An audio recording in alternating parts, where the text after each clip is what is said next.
matindi ho ito. Speaker of the House, hindi natatakot tong mama na to kay ano pa, kay ano. Ito. Nadik na Yung, paksa. Nelson, ikaw na bumanas dyan. Ito po. Nako. Kasi ang isa sa Matindi yan. mainit ho na Panatan paksa eh, na pinag-usapan ng matagal-tagal at hanggang ngayon kahit na tapos na halos Ay, hindi pa pala. Hindi pa pala. Ba't ko pala tinapos? Ay, ito pong impeachment trial, Sen. Lalong-lalo na nang nag-utos. Wala pang trial di ba? Wala pa. Pero nag-convene na ho ang impeachment ano ba tawag dito? Impeachment court. Impeachment court Nag-convene na sila. Nag-convene At nagpadala na ng summon Suman, hindi pa. Pero ang summon, nagpadala na kay Vice President Inday Sara. Ang isang katanungan, at ito'y pinag-usapan ng talagang matindi, ay yung naging kautusan, Sen, at pinagbotohan ng Senado. Nag-away-away yata sila rin. Bago marating ang desisyong ito, ang daming dramang nangyari. Muntik pa may magbabag. Muntik pang magsuntukan. Pero kalaunan pala Katapus-tapusan. pareho pala sila ng posisyon. Pala. Nung nagkabotohan, Magkakampi pala. parehas pala tayo ng iniisip. Bakit tayo magtatalo? Yun diba? na nga. Ito pong yung termino na remand, yung pagbabalik ng impeachment complaint sa House. Yung una kasing nakita, yung parang may nag-motion to dismiss. Yes po. Senador Bato po yun. Senador Bato, Yes. kino-question ngayon sapagkat sa ngayon, sabi nila, kahit tingnan mo yung ating inamend na rules of court, hindi na pinapayagan kanya yung motion to dismiss. Di ba? Doon nagsimula. Yes. Hanggang sa nakaisip sila ng ibang pamamaraan. So, ibalik na lang natin. Parang gano'n nata nangyari. Yung salitang remand, pinalitan nila. Salitang dismiss po, pinalitan nilang remand. Oo. At pagkatapos, ayaw nilang tanggapin yung remand, return na lang. Parang gano'n, di ba? Pareho rin yun di ba? Parang sa legal term, parang tawag sila doon, Sen, yung legal term daw po ata ng remand, parang dismiss din daw po yun. At kung ano-ano pa, yung parang yung punto ni Senador Coco Pimentel Kaya in-specify ni Senador Alan Cayetano na bagamat yan ay remand, hindi yan dinidismiss ang usapin ng impeachment. Technically speaking, hindi naman talaga dinidismiss Opo. Kapag ka ni-remand, halimbawa, ngayon makikita. Iyan, pagka yan na nagsabi, maniniwala ako. Pero yung ibang mga ano dyan, mga alingas-ngas dyan sa House of Representatives, ba't hindi binabalik? Ang binabalik yan. Tapos na kami dyan. Ayun lang kunin. Ayun lang.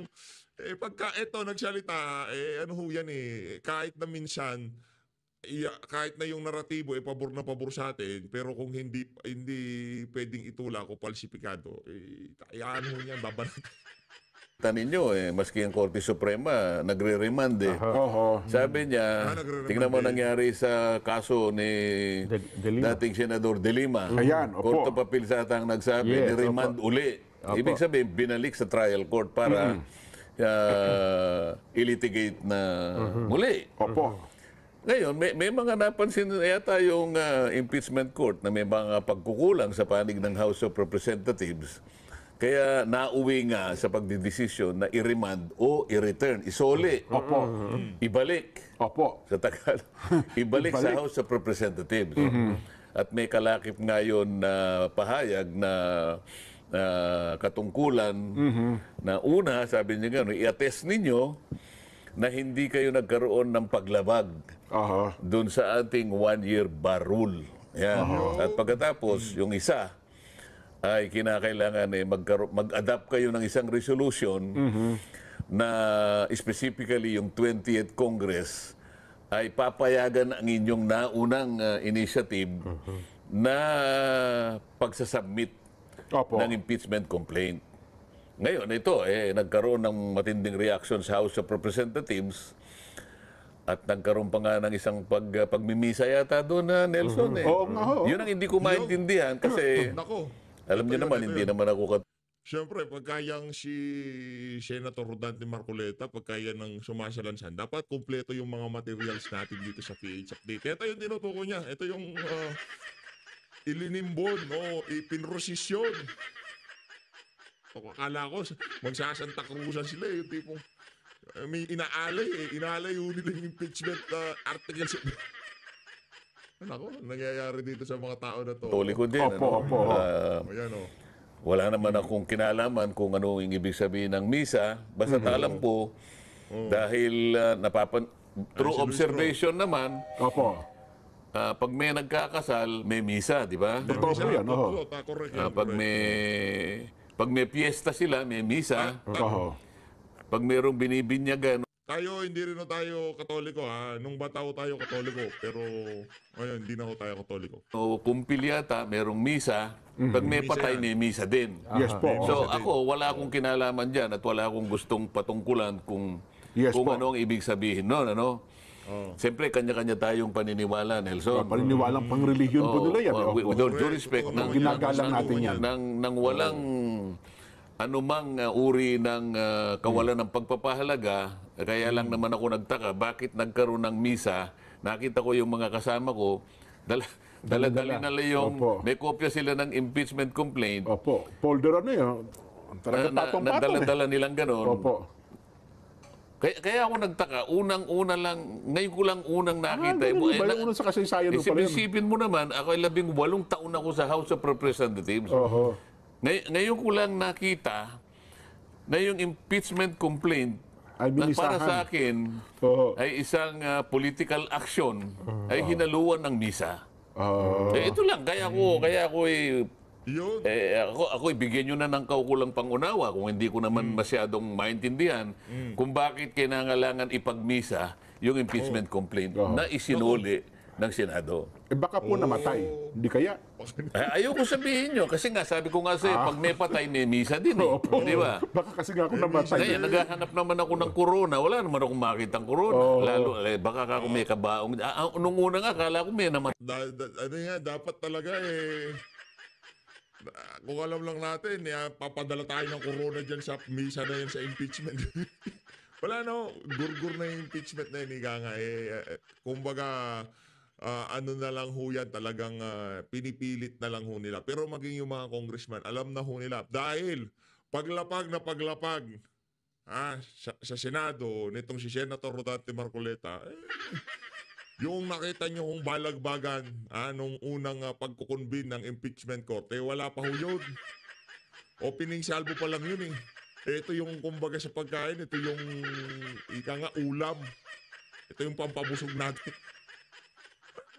Tuloy-tuloy. Pagka ito nagsalita doon, lahat ng argumento nila, panigurado, itutumba ho nitong si Senator Rodante Marcoleta. Matay na ano eh. Baka naman na binyagan o kaya Ayun nabuhay. na nga, ano nga yun, kaya kayong dalawang tinatanong ko, Oo sapagkat nga, kayo, no? mas observant kayo sa akin eh. Oho. Mas mahilig kayo sa chismis kaysa sa akin. Yan ako, yan sinasabi Pero natin. ang katanungan dito, Sen, ay yun daw pag-remand ng impeachment complaint ay first time na nangyari at may nagsasabi naman na ay hindi, wala yan sa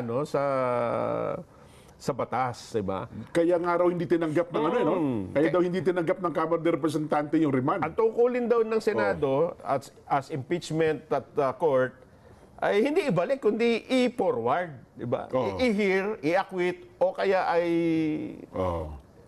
patawan ng guilty. O kaya naman dapat daw nag-motion doon ay ang panig ng depensa. Hindi ang Hindi sila mismo. hindi ang prosecutor, yung judge, senator judges. Ay, hindi. Mali naman yung pangangatwira na yun din.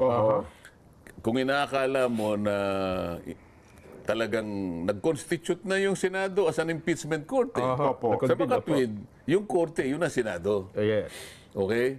Yun, yung House of Representatives represented by the prosecutors, kayo yung Opo. kayo yung litigant. Opo. Ngayon, Sunod ang taga-usig. korte, sa regular na korte, regular, kung ano man ang sinabi sa'yo ng korte, sumunod ka. Utos ng korte. Hindi ka pwedeng hindi sumunod doon. Kapag, ngayon halimbawa sa korte natin, meron siyang inutos sa'yo, at hindi ka sumunod, madidisbisan ka. Di ba? Kasi sabi nila, hindi naman pwedeng hindi. Ngayon kasi, merong bagong tuntunin. Ayoko naman sa yung mga detalye. Opo. Ang korte sa ngayon, regular courts, hindi nga pinapayagan ng motion to dismiss. Nakalagay. Sabi niya, the defendant is now ordered to file his or her reply not a motion to dismiss. Yun. O within a period of blah, blah, blah. Pero, ang isa naman ngayon na innovation ng Korte, ang una niyang didinggin yung affirmative defenses. Okay. Kasi yung dinimanda mo si Nelson, ikaw ang plaintiff Jen. Opo, So, oo. ang defendant Opo. si Nelson. Si Nelson, nakita niya, walang jurisdiction to. So, pagsagot niya ngayon, ang unang affirmative defense, walang jurisdiction. Yun ilalagay mo eh. Ngayon, ang korte, bago niya pagpasyahan, mag-trial tayo on the merits, titingnan Titingnan niya niya yung muna. affirmative defenses. Nakita ng impeachment court. Teka muna. Parang may mali sa pangyayari kasi. Bakit kanya napag-alaman namin na meron palang 3 impeachment complaints ang ipinail sa House of Representatives December pa 2024. Yung una ipinail ng December 2. Yung isa sumunod December 4. At yung pangatlo December 19. Ngayon, ang tanong ng impeachment court dito, ang kanyang pag-aalala, bakit hindi ninyo nilitigate kaagad dito? Okay. Meron kayong sariling proseso eh. Meron din kayong rules sa House of Representatives. Bakit hinintay nyo pa na mag-2025 at ang hindi namin maintindihan, ipinlano nyo pa kanya na i-file ninyo hours before the close of the third regular session. Doon kami nagtataka, sabi na Senado eh. May 3 nang anong ginawa nyo doon sa 3? Kayo nga Na-pending ho yung 3, tsaka yung pang-4 lang. inupuan ninyo yung 3. Bakit? Ikakatwiran nila. Ba, hindi naman namin yan. Teka muna, anong ginawa nyo? Sapagkat kung isasalang-alang ninyo ang inyong rules, kapag binasa ninyo ang rules ninyo, ang nakalagay doon, kapag ka nagsumite, pag nag-file ng impeachment complaint, verified, yung isang partido, katungkulan ng Secretary General to immediately refer it to the Speaker's office. Merong word na immediate eh. Immediately. Tanong na Senado ngayon, nasa impeachment court, bakit yung word na immediately hindi nyo ginamit? So, ba't hindi nyo ni-refer? Samantala. Sasabihin ng, sabi siguro, anong pakialam mo doon? Hindi, teka muna. Kayo binayolate niyo yung rule nyo eh. Pagkatas kayo pipilitin nyo kami forthwith. Pinagmamadali nyo kami, pero kayo hindi kayo Sa nagmadali. lalong madaling panahon daw po yung forthwith eh. Di O ba? yung immediately, ano ibig sabihin? Di sa mas lalong madaling panahon. Pareho lang yun eh. Ano may katwira? Sabi niyo, nakalagay, the Secretary General shall immediately refer it to the office of the Speaker. Ngayon, 3 dyan ang ipinail noong December. May panahon pa eh. Ngayon, ang tanong ko sa inyong dalawa ngayon, bakit ang Secretary General, despite the fact noong January 10, 2025, sinabi niya na i-repair niya na sa office of the Speaker, bakit hindi nangyari? Hindi pa rin repair. Bakit walang explanation?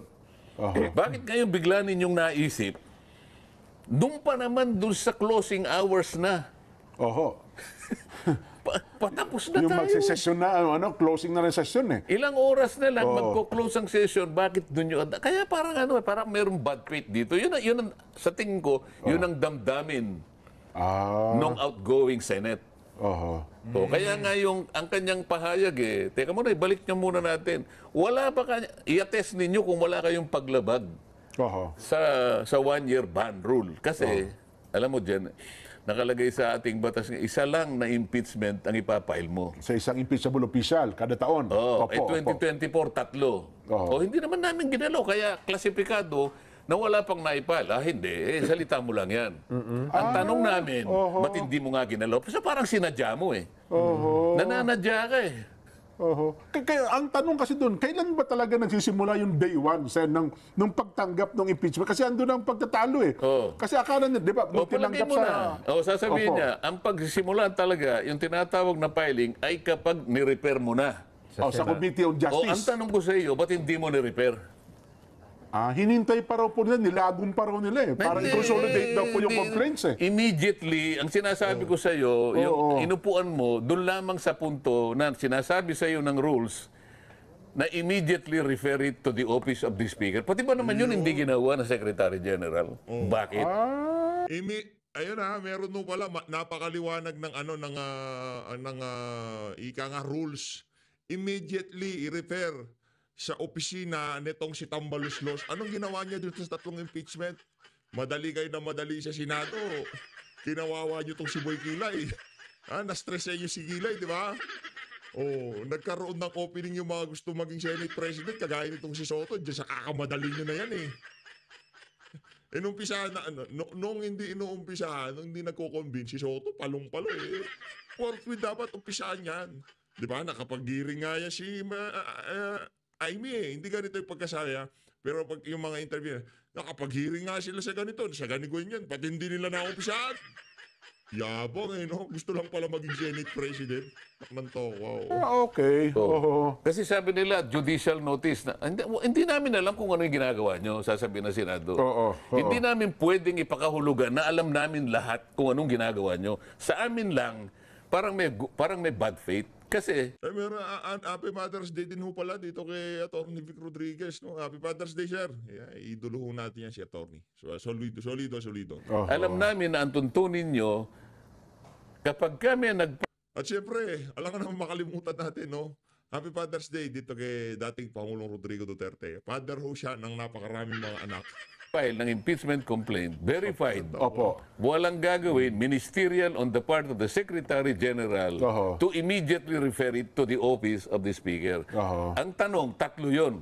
Bakit isa man doon, wala kang ni-refer? At sa Ang tatanong ngayon ng Senado, kaya nga, teka muna, kung kayo nga inupuan nyo ngayon kami pagmamadaliin mo.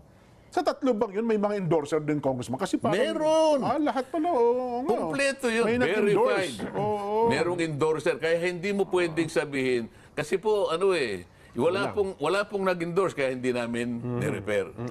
Yung isa po, hindi verified, kaya hindi po namin Yung isa po, walang kakwenta-kwenta talaga, kaya hindi namin ni-refer.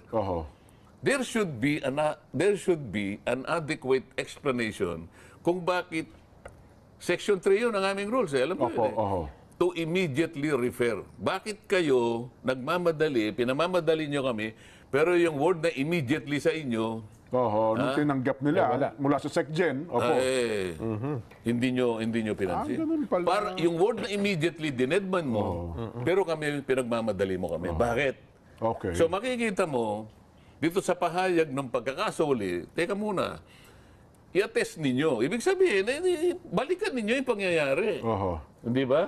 Paano po yun? Kasi sabi nila, hindi namin tatanggapin yung yung pagbabalik. Hindi nasa sa inyo yun. Huwag nyo tanggapin. Anong problema doon? Di ano ho yun? Parang anong mangyari? Deadlock ba? Considered ba yun as a deadlock ang usapin? Kasi hindi gagalaw. Kaya deadlock, wala tayong magagawa. You have to obey. You have to obey. Kung anong pinagagawa sa iyo, sabi, attest ninyo. Sabi nila, there is a presumption of regularity. Yung presumption na yun is disputable. Okay. Kasi presumption nga. Presumption lang But it can be overcome by better argument. Halimbawa, yun bakit hindi mo ipaliwanag? Bakit yung unang 3 na may taong... May pagkakataon pa, mahaba panahon. Mahaba pa eh. December, lalo na yung December 2. Magkasunod December 4. O isa man doon dapat ni-repair mo na Iniiwasan nyo ba na ma-repair sa Justice Committee sapagkat doon pagtatalunan yung merito kung talagang may substance? Ayaw ba ninyo? Pagtatalunan ng mga miyembro Ayaw ng ba Justice ninyo Committee. kasi nung panahon na yon, nung December na yon, member pa ba ako ng Justice Committee o wala na ako? Member pa. Member pa kayo, Wag na natin ka nandiyan si Marcoleta. Vice Chair ako doon eh. Vice Chair kayo ng Justice Committee. Natatakot ba kayo na nandun ako?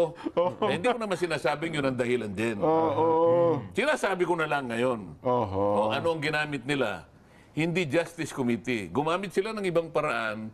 Gumamit sila ng Committee on Good Government. Yes, Yung Ang committee good ni Chua. government din, yung sinasabi ko sa iyo, is in aid of legislation. Pero yung kanilang nakanap kuno na ebidensya, ginamit nila sa impeachment. Yes. Baligtad eh. Yung impeachment, Justice Committee, Mag-live hindi good akong government. hihilitan. Tingnan mo, gumamit sila ng ibang kaparaanan para maiwasan lang. Nung napunta na sa good government, wala na ako tinanggal nga ako Opo, tinanggal Napansin din kayo. niyo ba? Oho. Kahit na nung nasa good government, vice chair din ako dun Oo nga Ngayon, pala. tanggalin mo si Marcoleta dyan para lang makasiguro sila. Ngayon, mapapansin na ninyo ang koneksyon. Kayong pala. Matado eh. Hindi nila ni-repair kagad, vice chair kasi ako ng justice. Oo. Nung gamitin nila yung isang committee, vice chair ako doon, tinanggal nila Tinanggal ako. na kayo. Ngayon, Talagang ano eh. Trinabaho muna yung mga posibleng ahadlang dyan sa mga impeachment na yan. Imagine niyo, vice chair itong si Senator Rodante Marcoleta dyan sa committee na yan. Tapos maglalatag ka ng impeachment. Baka hindi pa lang nauumpisa. Naku, ano na yan? Durog na yan. hindi ko sinasabing yun ang totoo. Pero, masyado namang kaduda-duda. Oo nga. Parang it's too good to be true. Kaya lang, ba't ganun ang nangyari? Hindi pa ba sapat, Sen, na kasi bago sila mag-adjourn ay may House Bill resolution na din na inilabas na sinasabi doon na ang impeachment complaint ay walang nilalabag na anumang provision ng saligang batas. Hindi pa pwede magamit yon para ito na yung certification na hinihingi na Senado. Na ano? May House Bill Oo. na resolution pala, hindi House Bill. May House resolution. Na ipinasa ng plenaryo. At sinecertify nila na walang nilalabag yung impeachment complaint na pinail nila sa Senado. Diba naman yun, sinabi, attest ninyo na na hindi nyo nilabag yung one-year bar rule. Yun ang sinasabi niya Hindi magagamit yung resolution na yun.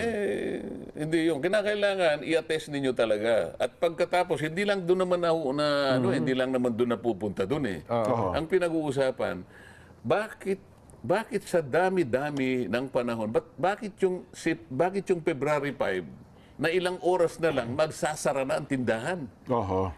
Gustong-gusto mo palang bumili ng ano. Gusto mo bilang kopya pala eh. Oh. Gustong-gusto mo ng hopya. Alam mo naman na isasara ko na yung kortina ko. Doon ka pa umano. Oho. Nako. Ngayon, malinaw na, tingnan mo, parang ang daming bad faith dito Ang House of Representatives, kasali siya doon sa preparation and adoption ng concurrent resolution ng legislative calendar. Opo. Alam nila kung ano yung mga urgent measures na dapat pagtalunan. Hindi sila makakawala sa responsibilidad na alam nila kung ano yung gawain ng kahuli-huli ang Kongreso. Ito yung third regular session. Oho. Bakit pa doon sa...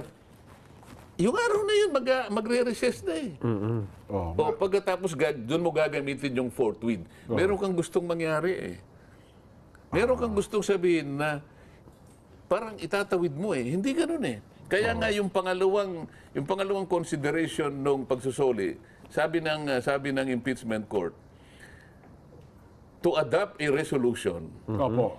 na papayagin ninyo yung 20th Congress Kayo ang ano. na kinukumpirma niyo yung kagustuhan niyo na itawid ito. I-carry over ng 20 sabi nila, Congress. paano namin magagawa? Hindi pa existido. Yun na nga Yan lang is already a tacit admission na meron talagang may katapusan talaga Yun ang ipinunto ni Senador Francis Tolentino nung bumoto siya, pinaliwanag niya na itong ating pagboto na nanalo nga yung 18, hindi niya natin masasabi na yung carry over sa 20 Congress, hindi tatanggapin ng 20 Congress. Ito pinag-uusapan natin ngayon sa 19 Congress. Merong bad faith talaga. Tingnan mo pansinin ninyo, February 5, Opo. magko-close na. Sarado. Okay. Paano ngayon matitake up yung sinabit mong complaint sa secretary ng Senate? Kasi recess na Opo. Adjourn na Para lamang matake up kasi nung isubmit mo yon, that is only an administrative. Ang tingin ng Senado, it was a mere administrative matter. Ayun. Parang one of the communication o kaya bill na itinransmit ng House of Representatives. Parang transmittal All of these are administrative in character. Magkakaroon lang ng officiality lahat ito pag ito kinonsider at nirecognize ng plenary. Paano magkaka-plenary? Recess na. Adjourn na. Yan ang problema. Only the President can Pwede tumawag ng special can session. call for a special session. Yes. Oho. Kapag ka tumawag ng special session, kailan tayo magkukonvene uli. O kaya, Senate will resort to Section 42 of its own rules. Oho. Pero yung distinguido ang mga grounds kung na pwede kang mag-reconvene kahit na hindi tumawag ang president. Oho. Pero ano yun, is very strict yun. Unang-una, talaga nakalagay, there is an urgent matter na pinagtalunan talaga. Ayun pala yun. Merong resolution na merong urgent matter. Pangalawa, kung papalitan ng vice president. O kaya pangatlo, kung papalitan, yung presidente can no longer discharge the functions of his office, kailangan mag-convene ang Senado. Yun pala So yun. very exacting yung requirement kung paano magre-reconvene ang Senate. Pero dito, Opo. wala yung senaryong alinman dito sa sinasabi ko ang nangyari. Kaya paano ngayon tatagos sa plenary? Kaya nga, ang sabi ng Senate, napapansin ko, hindi ako kasali doon, pero nahihinuha ko. Opo. Merong bad faith talaga sa party ninyo eh. Una, hindi kayo gumalaw. Despite the fact na sinasabing immediately refer to the office of the speaker, okay, you wasted your time. Oho. Di ba? Yun pala yun. Opo. Oho. You wasted your sweet time. Pangalawa, inano mo sa pipe, magsasara na yung kurtina ng tindahan. Oho. So ano bang gusto nyo sabihin? Talagang may timing talaga, no? So Yung mga ang punto na yun. mangyayari, inaano nyo talaga, pinipilit nyong ipakita sa amin, kami ang dapat magmadali, kami ang magsasuffer ng consequence, at pagkatapos gusto nyo itawid sa kabila. Hindi po pwedeng mangyari yun. Parang ang dating, lagi nilang sinisisi. Kasi ang Senado, hindi umaakto sa kagustuhan namin eh. Oo. Parang ganun po nangyayari. Kung hindi nyo aaktuhan ngayon yan, checkin nyo na lamang sa amin, yung 28th Congress, dapat saluhin nila yan. At siguro, ito Parang rin ganun ang nangyayari. Ito rin ang dahilan kaya ipinail ng huling-huli na rin itong 200 legislated para ipakita na sa tao, hindi kami talaga ang may problema. Hindi ang Senado. Hindi ba pareho nga lang yung nangyari? Ito naman, ang Senado pala, naghihintay na pala yung version niya, last year pa. Opo. Ngayon lang nila naman ipinasa. Di ngayon parang, ganun din. Ganun pa rin. Masisisi na naman. So lahat ng consequence, ang Senado ang magsasuffer. Sa- Ang sinasabi sa ko public, kanina, gusto niya, February 5, sarado na kami, wala namang enabling resolution para mag-reconvene. Isipin mo, lahat ng ito will be open to constitutional challenge kapag ginawa ng Senado yun. Walang enabling resolution, magko-convene ka without even the President calling for a special session. Yun pala ang repercussion. No? Opo. Kasi nga, ang iniisip nila, pinipilit nila, itatawid. Aba, ibang usapan yung tawid. Chief Justice ito no? Oh. Renato Puno ba ito? Tama. Ng PhilCon sa Sen na ang ginawa daw ng impeachment court ay nag-raise ng parang constitutional concerns. Lalong-lalo na wala naman daw requirement na dapat ang impeachment complaint na ipinapile ay meron pang certification na kasama na ito ay walang nilalabag na provision ng batas. Ng konstitusyon. Oho. Anong... Hindi naman certification sinabi, to attest, sabi niya. O palagay mo na, ang katumbas nun na certification. Opo. Yun ang judgment ng impeachment court. Sila ang... Kasi nga, yung alalahanin na, bakit kayo tinulugan nyo? Bakit kayo gusto nyo gisingin nyo kagad kami? Samantalang kayo na pagkatulog-tulog kayo. Di ba? Kagaya na sinasabi ko, hindi lang yung pagtulog na matagal ang hindi nila ginawa. Rendering the entire process in bad faith. Ano pa sila ng February 5, magsasara na nga yung tindahan. Hindi lamang yun February 11 or February 12, magsisimula yung election period. Isipin mo, paano gagampanan, for example, ng mga senador? Kasi kung alimbawa, kinonstitute mo sila as senator judges, nangangampanya sila, may exploit sila dun Hindi nila ngayon malaman. Kasi lalo na kung Mindanao ang pinag-uusapan, susumpa pa naman sila to do justice to every man. To do impartial justice. Paano nila pangangatawanan yun sa harap ng pangyayari na naharap sila sa impeachment pero sumaharap sila sa tao, nagpapaboto sila, more particularly in Mindanao. May exploit yung tao lalo na yung senador na kumakampanya. O nakuha niyo ba yung ibig sabihin ngayon? So ito ang alalahanin.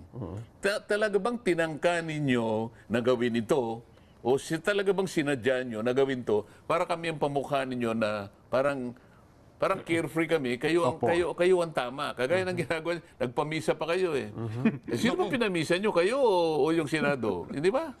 Kaya makikita mo ngayon sa lahat ng actuation nila, hindi natin maintindihan kung bakit nagtawag pa ng magmimisa.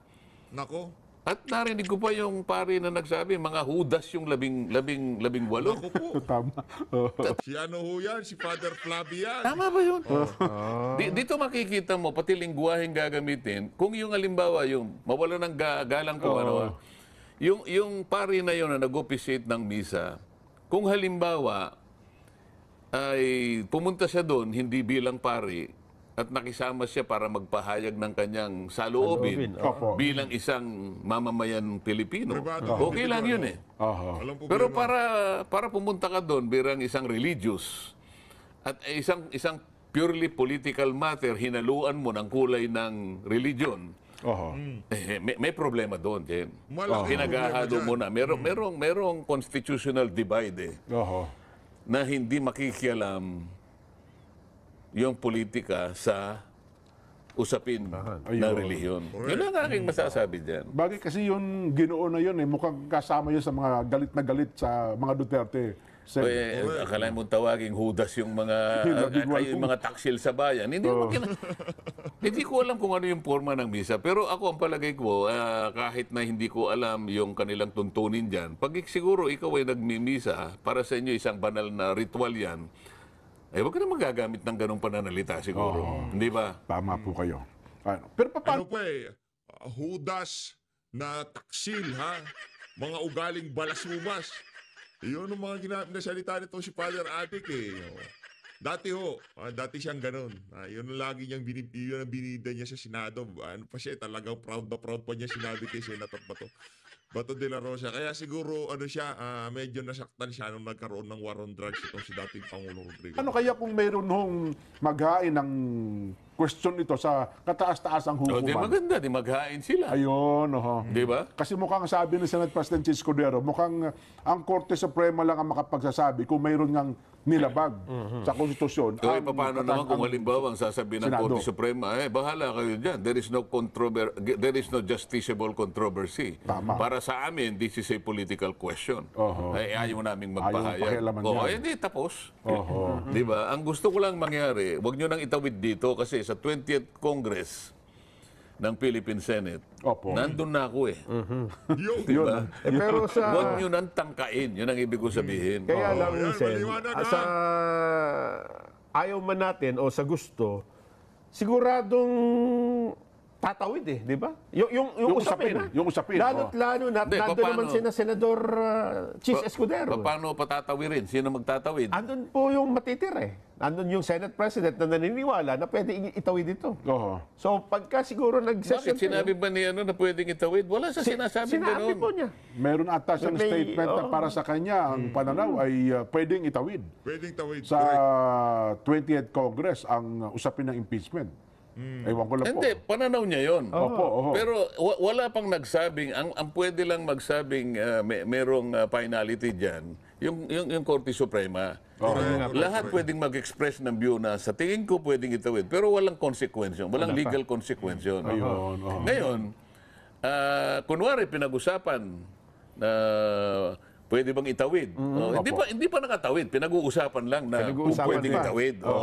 Kasi sinasabi nyo na pagdating ng 20th Congress, nakatawid na. Aba, hindi. Kanya-kanya malamang magdadaan din sa botohan yan, i-divide din ang House. Yun nga yung nakikita ko senaryo. Paano mong naitawid, hindi ba? Ayan, Paano mong itatawid? Kasi tingnan mo na lang, ang dami nating jurisprudence, ang daming desisyon na yung naunang kongreso, hindi niya pwedeng i-bind yung susunod na kongreso. Lalong-lalo na yung mga miyembro na hindi naman nag-participate doon sa mga naunang pagtatalo doon. Di ba? Hindi mo magagawa yun. Basic na yun eh. Bagay ako narinig ko, paliwanag ni Senador Francis Tolentino, ni pag-usapan niya rin ng 20th Congress, hindi pwede. Kasi kung wala Pwede namang... naman siguro. Sabi nga, Basta sa akin lang, pag-usapan lang natin. Pero wag kayong magkukunwari na habang pinag-uusapan natin, nakatawid na. Don't even think about it. Yun na sa akin. Ayun. Kasi nakikita ko senaryo dyan, Sen. Pagka, parang ang hirap nga, no? Naghalal ka na Senate President. So siya ang magsasabi na, mag-convene tayo as impeachment court. Itutuloy natin. Hindi niya pwedeng sabihin kagad yun. Ba't niya sasabihin yun? Sino ba nagsabi na nakatawid na? Ayun. So, magsasabi muna. pag-uusapan na muna. Nakatawid. O pagka sinabi mo na ngayon na nakatawid na, baka hindi ka mo Senate President. Magpakaingat ka.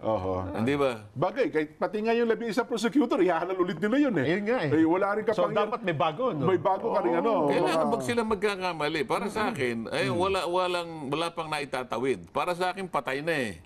Kaya nga nagmisa eh, di ba? Kaya nga sinasabi ko sa inyo kanina, di ba?